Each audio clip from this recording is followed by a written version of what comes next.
El 11 de julio de 1907 nacía en nuestra ciudad la que a la postre se convertiría en la primera mujer bodeguera de nuestra campiña. Pilar Aranda Latorre, una empresaria que, gracias a sus grandes dosis que aportó de trabajo, de esfuerzo, ilusión y sobre todo muchísimo cariño, llegó a convertir a sus caldos en uno de los mejor valorados en nuestra ciudad, en nuestro entorno, y a su persona en una auténtica jerezana de leyenda.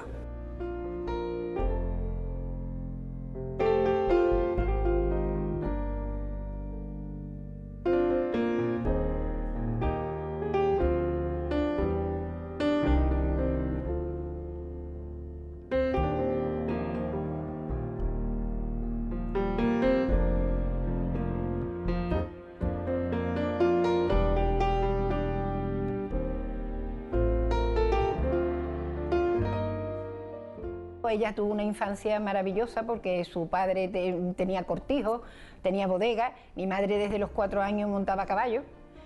Fue la niña mimada, deseada, porque después de 3 varones, pues hizo lo que le dio la gana toda su vida. Jugó al tenis, montó a caballo, iba de cacería, iba de liebre. O sea, fue una persona que tuvo una infancia maravillosa. Se casó muy joven, con 29 años, y mi padre pues murió en la guerra y le duró muy poco. Y ella volvió otra vez pues, a quedarse en casa de su padre. Pero vamos, la infancia de ella fue fabulosa. Todo lo que me ha contado y todas las fotos y todos los recuerdos que tiene, desde que se pegó la vida padre, vamos. Don Fermín era una persona que tenía una situación social, económica, profesional privilegiada, se puede decir. Era un hombre con un carácter fortísimo, era un hombre con una gran personalidad que se la había labrado él mismo, y claro, era la niña mimada, era su niña mimada, y creo que él fue el que le imbuyó todo su carácter, toda su fuerza a Pilar. Yo creo que eso se nota de los hijos que tuvo, y Pilar en concreto fue la que le transmitió ese carácter especial de los Aranda. Fue heredera de los Aranda y mantuvo ese nombre, ese carácter hasta el final, doña Pilar. Sobre todo lo que me contaba mi madre, que muy apegada a mi tío Pepe y a mi madre, y que iba con ella a todos lados. Y yo recuerdo también de chico, ¿no? Nosotros nos recogía en el Mercedes con el chofer, nos llevaba a Fuentebravías, y tendría yo 4 o 5 años, hasta ahí llego los recuerdos, y nos recogía en el Mercedes antiguo que tenía, y nos pitaba, me hacía pipi, no, una copita 2G siempre sonaba el pie, y ya salíamos nosotros corriendo de niños. Íbamos ahí a la playa, nos llevaba al campo, nos llevaba a Sevilla, que nos ilusionaba un montón, el Parque de María Luisa. Y de mi abuela, de la infancia de mi abuela, pues bueno, las fotos que me recuerda mi madre, que mi madre saca de vez en cuando. Esta era en el campo de no sé quién, era el campo de los Borges, era en Plata, porque tenía allí la Blanquita al lado, que le gustaban mucho los caballos, que le gustaba mucho, y sobre todo, bueno, pues siempre apegado a su bodega, y apegado a sus costumbres, y apegado a su casa, y apegado a su familia, que en este caso era mi madre y mi tío Pepe, ¿no? En paz descanse. Hombre, es que mi abuelo era diputado en Cortes, y entonces mi madre viajaba a Madrid con él, y lo mismo estaba en Navacerrada, que en Mirasierra, o sea, que estuvo de cancaneo toda su vida. La verdad es que fue una niña privilegiada. Y después tenía familia en Sevilla, porque mi abuela era sevillana, y Semana Santa en Sevilla, y Feria de Sevilla. Todo eso son fotos que me he encontrado ahora cuando he vuelto aquí a mi casa, de recuerdo de ella desde que tenía 7 años hasta en toda su juventud. O sea que no paró. Era una mujer además con un carácter, porque se había sacado, vamos, no, menos las barbas, pero era igual que su padre, igual. Es la que más se parecía a su padre. Tenía un carácter muy Aranda.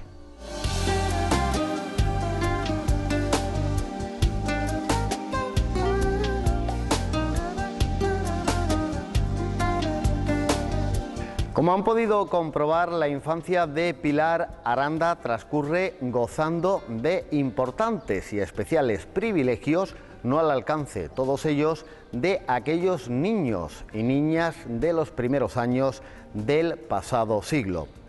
Fue hija del famoso político y cirujano Fermín Aranda Fernández Caballero, del que heredó, entre otras cosas, su carácter y esta bodega, donde nos encontramos allá por el año 1946 y que hoy por hoy pertenece ya a la familia de Álvaro Domecq.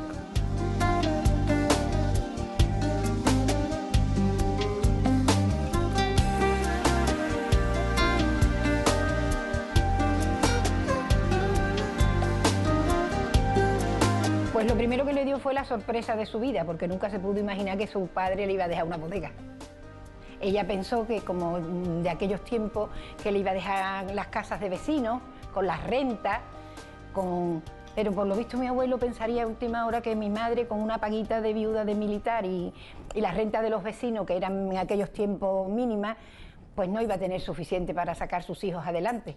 Y entonces mi abuelo tenía 2000 botas y le dejó 1000 a mi tío Fermín, el oculista, y a mi madre le dejó 500 botas y otras 500 a su hijo Pepe, que además le dejó todas las fincas que tenía de olivares, que era la Blanquita y la Venta al Cantero.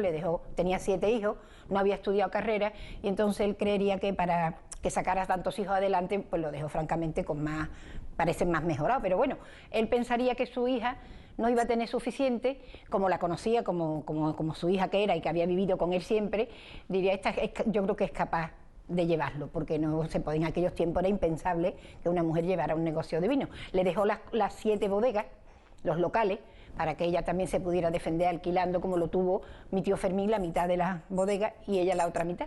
Entonces ella pensó que si su padre llevaba un negocio era porque eso daba. Entonces, la verdad es que, si quiere que siga yo contándote, tú me dices, pues ella se empezó a rodear de personas maravillosas, porque eso es verdad que tuvo mucha suerte. Era la época en que la gente era auténticos caballeros.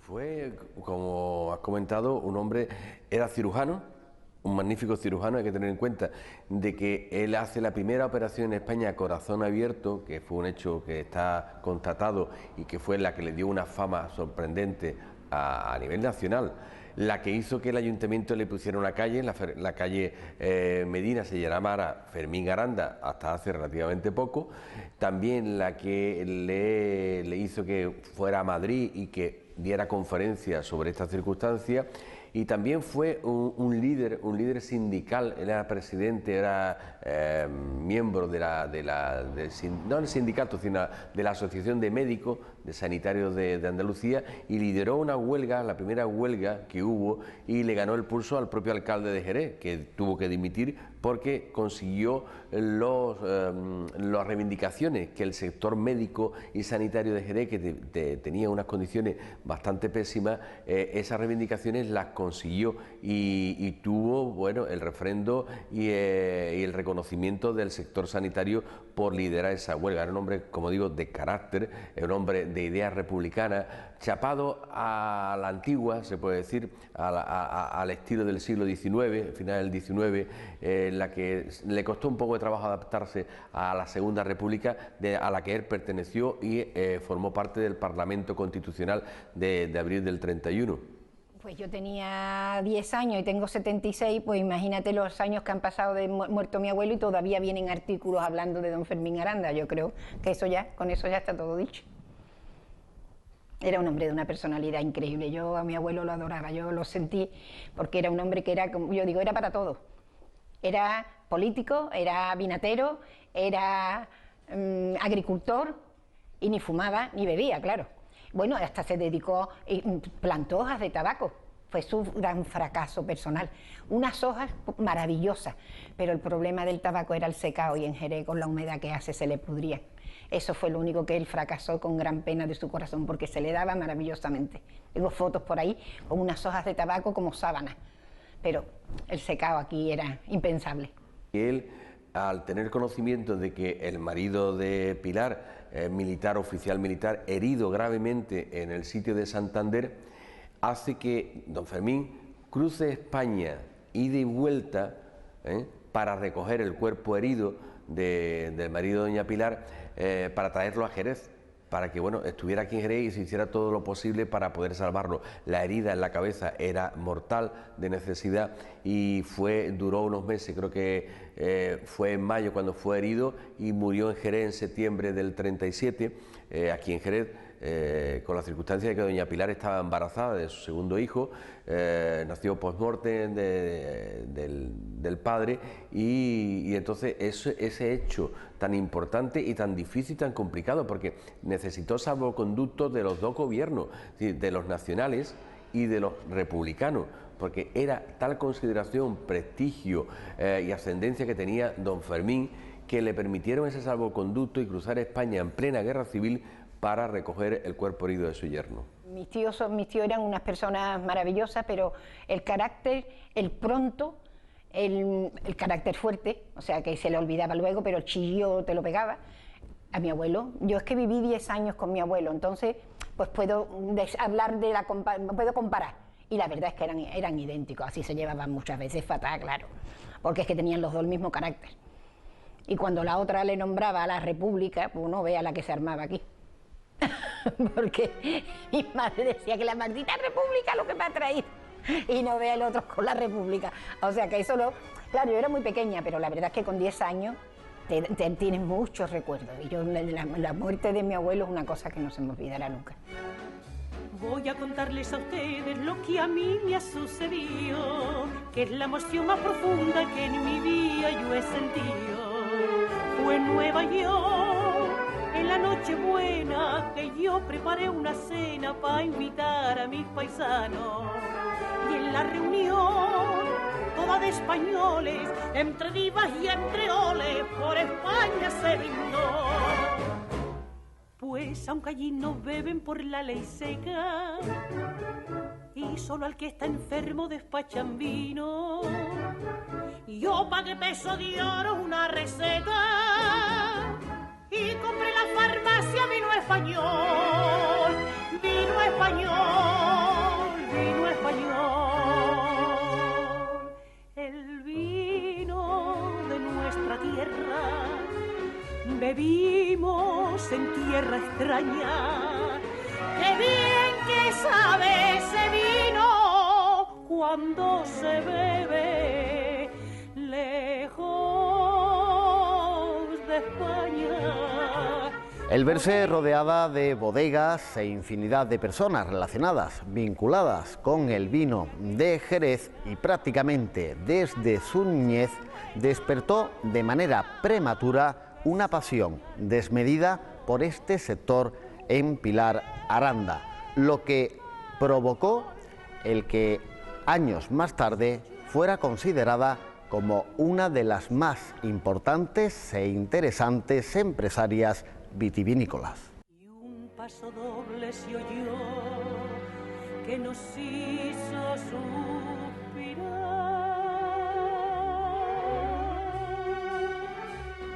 Cesó la alegría y a todos lloraban y a nadie reía, todos lloraban.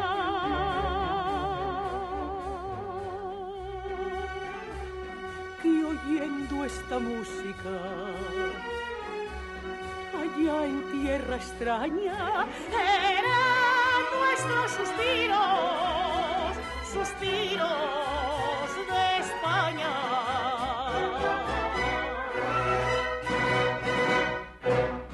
La pasión le viene de su padre, ¿no? Y del padre de su padre. Porque la bodega yo siempre he dicho la bodega de mi abuela, pero viene desde mi tatarabuelo, ¿no? Porque no hace muchos años encontramos el testamento de mi tatarabuelo, que ya heredaba mi bisabuelo vinos viejos. O sea que la bodega tenía que datar sobre 1840, 1830. Ya, yo creía en principio siempre que los vinos venían por parte de la bodega, que entonces tenía un número cuantioso de botas, venía de mi bisabuelo, pero por lo visto venía ya desde mi tatarabuelo. Y ella, pues, a la muerte de su padre y para llevar su casa adelante y sus hijos, y viéndose sola en esos tiempos, y una mujer en aquellos tiempos, ¿me entiendes, no? Pues llevar una bodega de Jerez, pues la verdad que me imagino que sería muy arduo y difícil, ¿no?